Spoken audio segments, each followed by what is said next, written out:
Bismillahirrahmanirrahim. Assalamualaikum warahmatullahi wabarakatuh. Salam sejahtera bagi kita semua. Yang kami hormati dosen mata kuliah Seminar Bahasa Indonesia, Bapak Dr. Andes Suyoto MPD, Bapak Mukhlis SPD MPD, Bapak Yusuf Sidik Budiawan SPD MA. Yang kami hormati keempat narasumber, tak lupa rekan-rekan mahasiswa yang saya sayangi dan saya banggakan. Tak lupa juga rasa bangga yang tak terhingga kepada panitia yang sudah bekerja keras untuk mensukseskan kegiatan ini, sehingga pada hari ini kita dapat berkumpul di acara webinar yang insya Allah sungguh luar biasa. Berkat kinerja kalian tetap semangat. Kalian adalah orang hebat. Mewakili perjumpaan pada hari ini, patut kiranya kita panjatkan puji syukur kehadirat Allah Subhanahu wa Ta'ala, Allah yang Maha Akbar, atas segala limpahan rahmat kita bisa berkumpul dalam acara webinar Bahasa Indonesia yang bisa diartikan sebagai seminar proposal ini. Tak lupa sholawat serta salam semoga tercurah limpahan kepada junjungan Nabi kita, Nabi besar Muhammad Sallallahu Alaihi Wasallam. Kita rindukan syafaatnya mulai hari ini maupun sampai kelak nanti. Hadirin yang berbahagia, webinar Bahasa Indonesia yang diselenggarakan pada tanggal 11 Juli 2021 memfokuskan pada alternatif pembelajaran bahasa yang tepat diterapkan di masa pandemi COVID-19 ini. Panitia berencana menyelenggarakan webinar Bahasa Indonesia dengan mengusung tema implementasi pembelajaran bahasa yang efektif di masa pandemi. Tujuan diadakan kegiatan ini adalah agar mahasiswa mengenal lebih dekat dan lebih dalam mengenai alternatif yang tepat digunakan dalam pembelajaran bahasa Indonesia di masa pandemi COVID-19. Jumlah total peserta yang terdaftar pada hari ini yaitu mencapai 140 yang terdiri dari mahasiswa PPSI semester 6. Harapan dengan kegiatan ini dapat memberikan masukan dan motivasi untuk mahasiswa semester 6. Kami selaku panitia mengucapkan terima kasih kepada seluruh pihak yang mendukung dan membantu terselenggaranya acara webinar ini. Kami juga mohon maaf bila sekiranya terdapat kekurangan dalam penyelenggaraan ini. Semoga kegiatan ini dapat bermanfaat bagi kita semua. Selamat mengikuti webinar Bahasa Indonesia. Sekian dari saya. Wabillahi taufiq wal hidayah. Wassalamualaikum warahmatullahi wabarakatuh. Dan Namdi. Assalamualaikum warahmatullahi wabarakatuh. Waalaikumsalam. Assalamualaikum warahmatullahi wabarakatuh, Pak. Ya, tak lupa puji syukur kita panjatkan kehadirat Allah Subhanahu wa Ta'ala yang telah memberikan kesehatan dan kesempatan untuk kita semua sehingga kita masih bisa bersama dalam acara webinar kali ini, masih bisa tersenyum bersama, mencari ilmu bersama, ya itu rezeki yang tidak ternilai dari Allah di tengah era pandemi seperti ini. Kemudian tak lupa sholawat serta salam kita ucapkan ke Nabi kita, Nabi Sallallahu Alaihi Wasallam. Allahumma sholli ala Sayyidina Muhammad wa ala ali Sayyidina Muhammad. Ya, dan untuk webinar kali ini, alhamdulillah kita akan melaksanakan ibaratnya UAS ya, ujian akhir semester untuk mata kuliah seminar bahasa. Oke, di era pandemi ini ada banyak sekali hal yang berubah, ada banyak sekali hal yang berbeda ya, yang sudah kita lalui hampir 2 tahunan ini ya. Jadi biasanya kita seminar ini kita laksanakan secara luring ya, kita sebut dengan istilah seminar. Sekarang kita mulai akrab dengan istilah yang kita sebut dengan seminar daring ya, seminar online, atau kita sebut dengan istilahnya sekarang adalah webinar. Oke. Jadi seminar mata kuliah seminar bahasa Indonesia pun kita arahkan semuanya untuk mempersiapkan kalian untuk bisa mempublikasikan ya, entah itu publikasi proposal maupun hasil penelitian ya, dan itu semuanya wajib ya hukumnya untuk publikasikan, bisa dalam bentuk seminar atau webinar atau dalam bentuk jurnal, dalam bentuk publikasi-publikasi yang lainnya. Ya, dan kali ini kita akan belajar bersama-sama ya. Dari sini ada beberapa yang sudah teman-teman yang sudah terpilih ya pemakalah hari ini ya. Ada kelas 6A, ada Vanilla, kelas 6B yang dipilih ada Miftahul Ulum, 6C juga ada Lilis Dahlia ya, dan 6D ada Trisno Aji ya. Ini saya sangat ya familiar sekali ya dengan nama-nama ini ya. Oke. Dan tujuan utama dari mata kuliah ini juga untuk mempersiapkan kalian, karena ketika tugas akhir nanti kalian wajib untuk publikasi, entah itu dalam seminar, entah itu publikasi sebagai pemakalah seminar atau publikasi dalam jurnal. Jadi ini mempersiapkan kalian setelah ini nanti tidak usah malu-malu lagi jika ada webinar, ikuti saja sebagai pemakalah ya, atau nanti untuk menulis jurnal dan lain sebagainya ya itu ya. Jadi kita sudah sangat akrab dengan ini ya, dan saya juga sangat mengapresiasi panitia yang sudah mempersiapkan ini. Oke, mungkin agar lebih efektif lagi ya, langsung saja kita buka bersama-sama seminar hari ini dengan tema implementasi pembelajaran bahasa Indonesia pada yang efektif ya, yang efektif pada masa pandemi ya. Kita buka dengan membaca bacaan basmalah bersama-sama. Bismillahirrahmanirrahim. Ya, terima kasih. Mungkin itu saja saya mewakili pengampu mata kuliah seminar bahasa, mengucapkan sekali lagi terima kasih pada panitia dan semua mahasiswa yang berpartisipasi aktif ya pada webinar pada hari Ahad ini ya. Terima kasih, selamat berseminar. Assalamualaikum warahmatullahi wabarakatuh. Waalaikumsalam warahmatullahi wabarakatuh, Pak. Waalaikumsalam warahmatullahi wabarakatuh. Ya, kepada pemateri ketiga, Saudara Lilis Dahlia, saya persilahkan untuk menyampaikan materinya. Oke, sebelumnya apakah suara saya bisa terdengar? Terdengar, Mbak. Bisa, Mbak. Baik, terima kasih Mbak Fiona yang sudah mempersilahkan saya untuk menyampaikan materi pada pagi hari ini.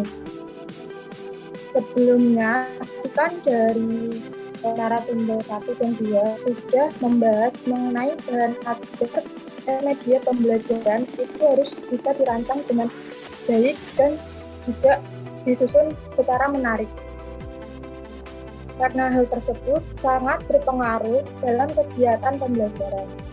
Nah, hal ini juga ada kaitannya dengan materi yang saya sampaikan tentang penguasaan majas dalam kemampuan menulis puisi pada pembelajaran teks puisi kelas 10 IPA 1 SMA Negeri 1 Karangtengah tahun ajaran 2020-2021.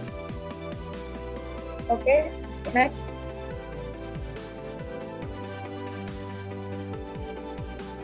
Sebelum ke pembahasan inti, saya akan sedikit menjelaskan mengenai puisi. Yang dimaksud puisi itu adalah sebuah karya sastra dari hasil sebuah ungkapan dan perasaan seseorang dengan bahasa yang terikat irama, rima, penyusunan lirik, dan bait. Puisi ini juga merupakan salah satu jenis karya sastra yang telah mengakar dalam kehidupan masyarakat. Nah, dilihat dari jenis puisi itu sendiri, terdapat 2 jenis, diantaranya puisi lama dan puisi baru. Untuk puisi lama itu, jika dilihat dari segi aturannya, dalam puisi lama terdapat banyak aturan yang mengikat. Aturan itu dapat berupa aturan mengenai rima, mengenai barisan, maupun suku kata. Sebagai contoh dari puisi lama, salah satunya yaitu pantun. Untuk pantun itu sendiri memiliki berbagai aturan di dalamnya, misalnya berbagai ABAB. Itu.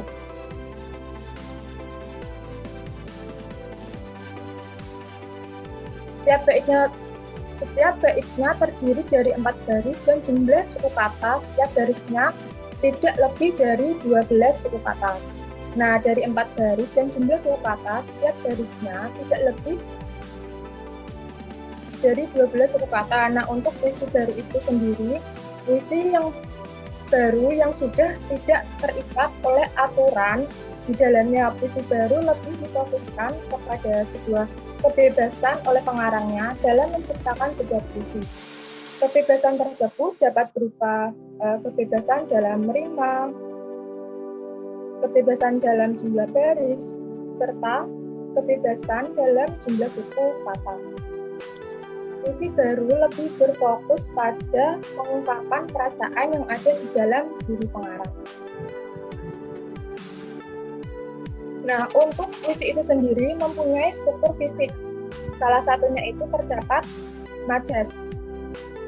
Majas sering diartikan sama dengan gaya bahasa. Namun sebenarnya kedua hal tersebut merupakan hal yang berbeda. Memang majas dan karya sastra ini suatu pasangan yang tidak bisa terpisahkan, terlebih lagi pada karya sastra puisi. Penggunaan majas dalam puisi ini tentunya para pembaca bisa merasa tertarik dari hasil karya yang sudah kita buat. Untuk tujuan dari majas itu sendiri supaya bisa menghidupkan karya sastra. Bisa next slide berikutnya. Nah, untuk selanjutnya ada jenis-jenis majas. Yang pertama itu ada perbandingan. Nah, untuk majas perbandingan ini lagi menjadi beberapa jenis. Di antaranya itu ada personifikasi, metafora, asosiasi, hiperbola, dan eufemisme. Untuk jenis yang pertama itu personifikasi. Majas personifikasi ini membandingkan manusia dan dengan benda mati. Gaya bahasa yang digunakan itu seolah-olah benda tersebut bersikap selayaknya seperti manusia. Selanjutnya ada metafora. Majas metafora membandingkan dua objek yang berbeda namun memiliki sifat yang serupa. Kita mengenalnya gaya bahasa ini sebagai analogi. Selanjutnya ada asosiasi. Gaya bahasa perbandingan dalam majas metafora ditampilkan secara implisit. Dua objek yang dibandingkan sebenarnya berbeda, tetapi dianggap sama. Keduanya dihubungkan dengan seperti bak atau bentang. Selanjutnya ada hiperbola. Untuk majas hiperbola ini untuk mengekspresikan sesuatu dengan sedemikian rupa sehingga meninggalkan kesan berlebihan. Gaya bahasa ini digunakan saat untuk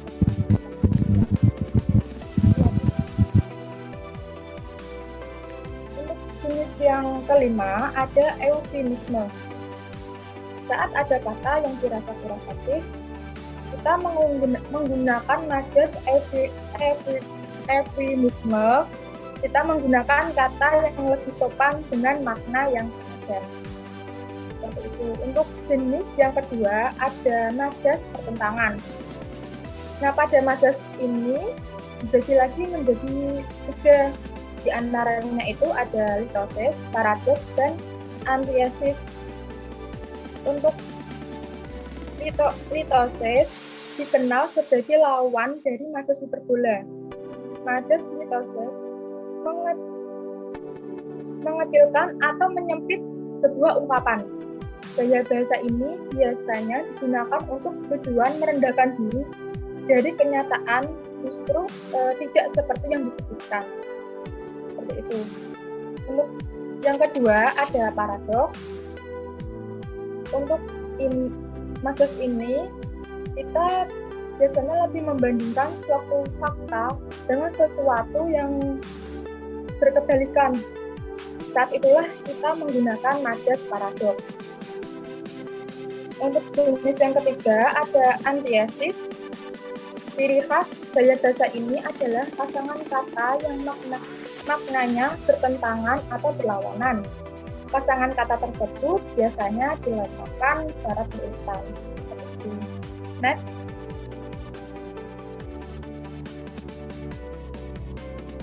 Untuk jenis Yang ketiga ada sindiran. Pada jenis nada sindiran ini dibagi lagi menjadi 3 jenis. Di antaranya itu ada ironi, sinisme, dan sarkasme. Untuk jenis yang pertama itu ironi. Kita menggunakan nada ironi melalui kata-kata yang bertentangan dengan fakta atau kenyataan yang ada. Yang kedua ada sinisme. Dalam sinisme, kita menyindir secara langsung, meskipun tanpa memperhalus seperti pada nada ironi. Gaya bahasa sinisme tidak dapat serta-merta disebut kasar. Yang ketiga ada sarkasme. Sindiran dalam sarkasme disampaikan secara langsung dan cenderung kasar. Bahkan sarkasme bisa terdengar seperti dijual. Selanjutnya ada majas penegasan. Untuk majas penegasan itu ada pleonasme, repetisi, retorika, dan paralelisme. Untuk pleonasme, majas ini menggunakan kata-kata dengan makna yang sama. Kesan yang diperoleh memang sepertinya kurang efektif, tapi memang sengaja dilakukan agar kita mendapatkan efek penegasan yang diinginkan. Yang kedua ada repetisi. Gaya bahasa ini tampak pada pengulangan yang berkali-kali. Tujuannya ini sama, pengulangannya dilakukan hanya untuk menegaskan. Yang ketiga ada retorika. Nah, pada majas retorika berbentuk kalimatannya. Kalian tentu sudah tahu bahwa kalimatannya retorika tak memerlukan jawaban. Ya, tujuan kalimatannya tersebut memang untuk membuat penegasan. Nah, itu tujuan dari majas retorika. Yang keempat, ada paralelisme. Pada majas ini sudah sangat lumrah digunakan dalam puisi. Majas ini ditujukan oleh pengulangan kata. Meskipun diulang-ulang, definisi kata tersebut tak sama antara satu dengan yang lainnya. Untuk jenisnya itu ada 2. Ada anafora, pengulangannya di bagian awal kalimat, sedangkan epifora, pengulangannya itu berada di bagian akhir. Nah, dari penjelasan saya tadi, dikaitkan dengan judul proposal saya mengenai penguasaan majas dalam kemampuan menulis puisi pada pembelajaran teks puisi kelas 10 IPA 1 SMA Negeri 1 Karangtengah tahun ajaran 2020-2021 ini. Saya menampilkan beberapa contoh puisi sebagai bentuk penguasaan majas oleh siswa. Nah, kalian bisa perhatikan pada puisi dengan judul Cerdas karya Dwi Wahyu Aprilia. Saya akan membacakan terlebih dahulu untuk puisinya itu. Berdiri mengadah menantang langit, menganggap diri paling cerdas, mengklaim diri paling tahu, mengaku paling bijaksana, walau hanya bermodal sebatas ilmu, bisa mudra pengetahuan Allah yang tak bertepi. Sungguh malu rasanya saat perasaan itu melintas dalam hati. Karena hadirnya perasaan itu adalah bukti, sebenar-benarnya bukti, bahwa jika pemiliknya terpenjara, bagaikan katak dalam tempurung kelapa. Nah, dari puisi tersebut, tepatnya pada bait pertama yang saya beri warna font kuning, itu termasuk pada majas personifikasi. Pada majas personifikasi ini merupakan perbandingan antara manusia dengan benda mati, yaitu langit, sebetulnya pada bait tersebut. Selain itu, pada bait terakhir ini juga termasuk pada majas asosiasi, di mana pada bait tersebut membandingkan 2 objek yang berbeda secara implisit. Nah, pada bait ini juga memperlihatkan dengan jelas di mana itu terdapat kata kunci bagaikan. Sebagaimana pada penjelasan saya tadi, kata kunci dari majas asosiasi itu ada seperti bak atau bagaikan. Next. Nah, selanjutnya ini ada contoh puisi dengan judul Aku Malu oleh Sumarti. Saya akan membacakan lebih dulu. Untuk puisinya itu, Indonesia, negeri yang kaya raya, katanya. Cekik triliun, hutang pun masih mengembara negeri yang makmur, katanya. Tapi kemiskinan masih merajalela, negeri yang bertoleransi, katanya. Penindasan agama pun masih di mana-mana. Rakyatmu terbaring di atas lembaran uang yang tak ternilai jumlahnya di atas pilihan emas. Rakyatmu bernuansa seolah dunia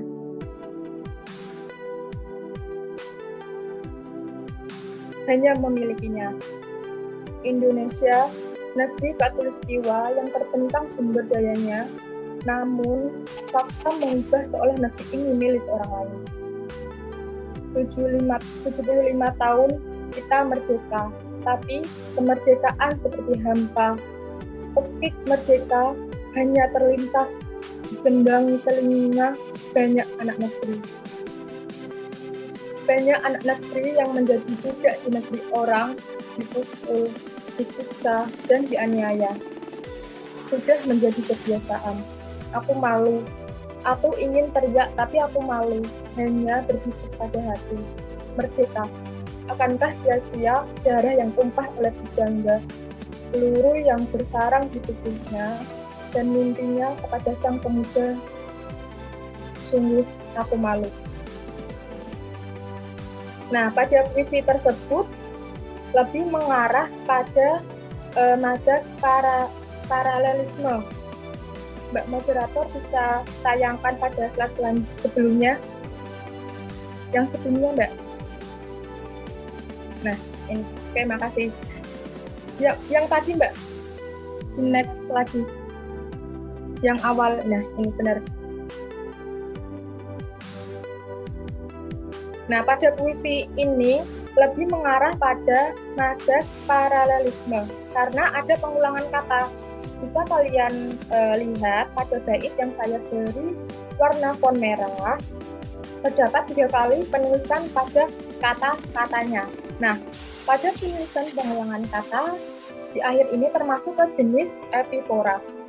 Selanjutnya, pada bait pertama yang saya beri warna font kuning ini juga dalam penulisannya diulang. Nah, pada bait yang pertama ini kan Indonesia. Nah, itu di slide selanjutnya ada, bisa ditayangkan di slide selanjutnya. Nah, ini termasuk nada paralelisme. Pada penulisan jenis ini, karena ditulis di awal, disebut dengan anafora. Tidak hanya itu, pada puisi ini juga lebih mengarah pada sebuah sindiran dengan didukung pada kata-katanya. Nah, pada kata-katanya ini juga termasuk pada nada sindiran dengan jenis ironi yang menyindir dengan menggunakan kata yang lebih halus. Seperti itu. Next. Nah, itu tadi ada beberapa contoh puisi dari siswa kelas 10 IPA 1 SMA Negeri 1 Karangtengah. Dengan hal tersebut, kalau siswa kelas 10 IPA 1 di SMA Negeri 1 Karangtengah dalam penguasaan majas pada kemampuan menulis puisi rata-rata sudah menguasai. Meskipun dalam kegiatan pembelajaran ini masih secara daring atau dalam jaringan. Hal tersebut bisa dilihat dari hasil akhir siswa dalam menulis puisi. Oke, next. Oke, terima kasih atas perhatiannya. Jika saya ada kesalahan, saya mohon maaf. Saya akhiri presentasi saya. Wassalamualaikum warahmatullahi wabarakatuh.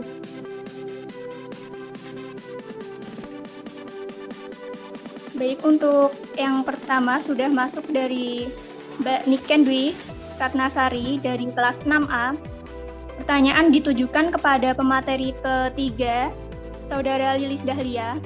Mohon izin bertanya bagaimana cara dan solusi jika seorang siswa belum bisa menyusun puisi dengan baik dan benar, sehingga mereka akan lebih mengalami kesulitan dalam penguasaan majas terhadap kemampuan menulis puisi.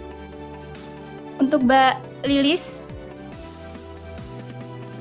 bisa menjawab Mbak Lilis? Untuk Saudara Lilis, apakah terhubung? Ya Mbak Fiona, ini langsung saya jawab. Ya Mbak Lilis, langsung dijawab. Oke, baik, terima kasih untuk Mbak Niken atas pertanyaannya. Saya izin menjawab. Kalau menurut saya sih, dalam penulisan puisi itu tidak sulit. Kita bisa mengajarkan ke siswa dalam mengungkapkan suatu hal secara sederhana, tidak harus menguasai majas.